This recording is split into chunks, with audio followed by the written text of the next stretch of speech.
Another debate topic, Justin. One that I feel strongly about, one I think you feel pretty strongly about, one that a lot of people feel strongly about, actually, is winning and losing a quarterback stat? Or as I like to ask, should it be considered a quarterback stat? I come from the point of view of I believe it is. I believe it should be. Justin is, tell him your point of view, Justin. I don't believe it is a QB stat. No. So where we differ, I think, right, Justin, is I am not taking anything away from the other positions, right? I'm not. Or the coaches. It's a 52-man roster. It is a team sport. It takes everybody to win. It's 11-on-11 football, all right? It's a brotherhood. What I'm simply saying is the most important position, the position that impacts the game the most, which is inarguable, especially in today's era, is the quarterback. It's quarterback. Now, that's where I come from, is just that's where I think we differ, Justin. You and I think a lot of people think that I'm probably disrespecting, or maybe disrespecting is not the right word, but I'm slighting all the other positions and players and their impact of the game. No, they impact the game, but they don't impact the game as much as the quarterback. Every position impacts the game, but the quarterback impacts it the most.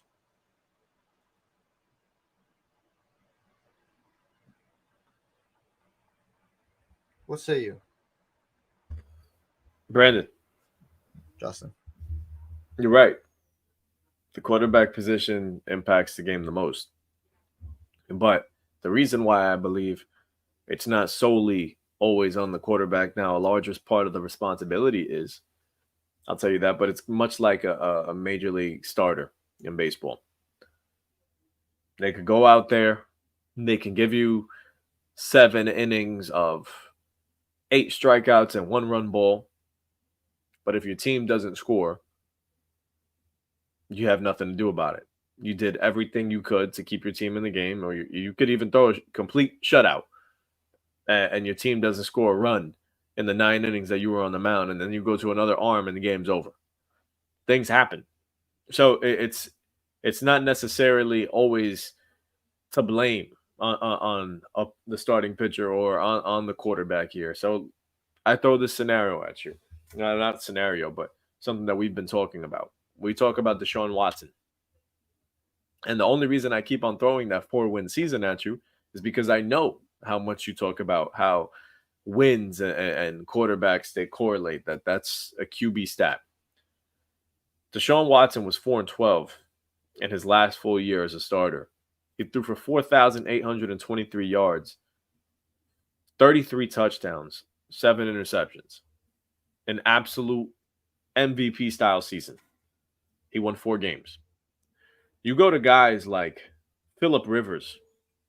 You go to guys like Eli Manning, that even when they do have their fantastic seasons, they get let down, whether it be by defense, whether it be by lack of a good supporting cast on the receiving end, or no O-line. I'm sorry if you hear my dog crying in the background. He's in his cage. But you look at all of that, those things are the large reason why teams win and lose. It's not always the quarterback, it's the things around him. So you look at guys, let's look at this situation right now with the Jets. Okay? Zach Wilson got into that position. He started off the season pretty okay. The Jets were semi-successful before things took a turn. Now, one of the reasons why the Jets were so poor is they had an elite defense, didn't have much to surround them on the offensive end. Now, I feel, honestly, I really believe this. If Zach Wilson has more weapons on the offensive end, the Jets probably squeeze out 2 more wins and might squeeze into the playoffs. Look at the Patriots. Mac Jones is not a bad quarterback. Mac Jones is not a bad quarterback, but what he has around him was not equipped to take him to another level, was not equipped to lead the Patriots to 3 more victories. It's about your situation. And you touched on it with Baker Mayfield. If Baker Mayfield was in a more stable environment, you'd think he'd be a better quarterback. Yeah, well, I don't think he'd be a better quarterback. I think he'd play better because I think I already know that he is a pretty good quarterback. Basically, what I think we're differing on is I'm not disagreeing with you because those guys you do need players around you. That's why I started off by saying it's a team sport, 52-man roster, 11 on 11. But again, what I'm going to bring to you is why is it that every time we talk quarterbacks, right? Mm-hmm. We rank quarterbacks. We rank all-time quarterbacks and we rank current quarterbacks. Why is it for all-time quarterbacks, one of the first things you bring up is Super Bowl wins? Okay? It's because it's the most important thing in sports is winning. Why is it when you go on footballreference.com, I believe the website is, right? Football Reference. You can see, look up any quarterback, Justin. Any quarterback you want. Brady, Montana, Elway, Aikman, Dak Prescott, Tony Romo, any quarterback, Eli Manning, freaking Sam Bradford, any of them. What are you going to see listed there in their statistical layout? Wins and losses. Now, what I want you to do, Justin, is look up any other position too on Football Reference. Look up a Randy Moss. Look up a Terrell Owens. Look up a Barry Sanders. Look up a Derrick Henry. Look up a DeAndre Hopkins. Look up a Gronk. Joe Thomas. Aaron Donald. Deion Sanders. You know what you're not going to see? You know what you're not going to see? You're not going to see wins and losses there. There's reasons for that. Is that when we talk quarterbacks, we also talk how well is your team doing. We never, when we rank all-time quarterbacks, what I said, first thing you bring up is wins, right? When we rank wide receivers, Justin, I guarantee right now, if I ask you who your top 5 wide receivers are of all time, Jerry Rice is going to be your number 1. He's the outlier. The other 4 might not even have won a Super Bowl. Think about that. You could even make an argument in today's age. Maybe in the last couple of years, things are starting to change a little bit. But before that, go look at the list of teams that won Super Bowls. They usually didn't have that elite, true top 5 receiver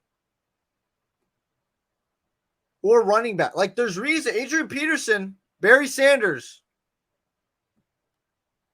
We don't hold it against them. Randy Moss, Calvin Johnson, Larry Fitzgerald, Terrell Owens. We don't hold that against them that they didn't win because they could only do so much. But we do for quarterbacks because they can do so much. That's the difference. Listen, honestly, that's a you make a great point. But I guess, like I said, it's more so just because it is a team sport. I think it's the biggest team sport in all of sports. So we talk about winning a Super Bowl. That's the greatest team accomplishment that you can have in sports. It literally takes all 52, 53 men on that team and the coaches. So we talk about like these, you'd say how much responsibility is on the quarterback plate. We look at the Denver Broncos last year where Russell Wilson, a former Super Bowl champion, had many successes with Seattle, goes to a team with an inept head coach. And look what happens. So that's why I'm not going to say it's a quarterback stat because that stain in Russell Wilson's career, which I hope is the last bad year we'll see out of him, that stain isn't directly on him. That stain was because he walked into an organization not ready to win and didn't have the same philosophies. There was a lot of things that correlate to losing than just poor quarterback play. Justin, so I have a perfect example for you, right? And it's in the grandest stage of them all, the Super Bowl. Patriots, Rams. Both teams were elite. Both teams were great. Both had talent on both sides of the football. What was the separating factor of that game? What was the reason the Rams lost that game, Justin? You're going to blame the quarterback? I'm asking you, who do you think? What was the reason they lost that game? Was it their defense? No, it was their offense. Was it anybody in particular? I wouldn't put all Why the did they blame go on, out and get Matthew Stafford, Justin? I wouldn't put all the Why blame did on they Jared go out Goff. and get They got Matthew Stafford? Brandon. They got to the Super Bowl. Let's I not forget understand that, but why did they go get Matthew Stafford? because they wanted a big guy. They and they believed got it. that Jared Goff was the single sole reason they lost that game. See, That but if they had a guy who was better and could elevate the talent around him, they would have won that game. Tom Brady was on the other side of that field. Gronk was a shell of himself that year. Though Edelman and Gronk were on their last legs, basically. Took one throw to Gronk, get him to the 2-yard line. All I'm saying is that's a perfect example right there of where people lean towards quarterbacks. It's always been this way. When you're a quarterback, you get all the credit, all the praise, but guess what? On the other side of that, you get all the blame and all the hate, because that's just the way it is. And I'll leave you with this, Justin. A quote by one Vincent Kennedy McMahon, the greatest promoter in sports and entertainment history. Perception is reality, my friends. Learn it, live it, love it. Okay.